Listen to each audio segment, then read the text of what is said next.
শেষ ঠিকানা যদি ৩.৫ হাত মাটি হয়, তাহলে কিসের এত ক্ষমতার দাপট?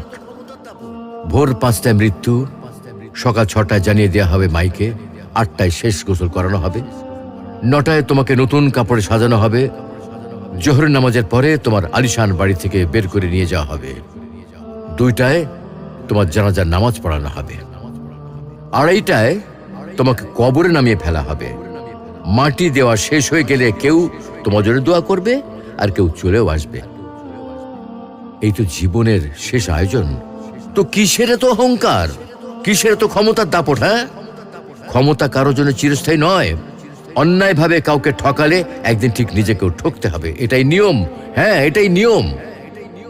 ভোরের সূর্যোদয়ের আলোতে যে পৃথিবী আলোকিত হয়, সন্ধ্যার সূর্যাস্তে তা আবার হারিয়ে যেত দেখি। অসত্য দিয়ে সত্যকে কখনো ঢেকে রাখা যায় না। প্রকৃতি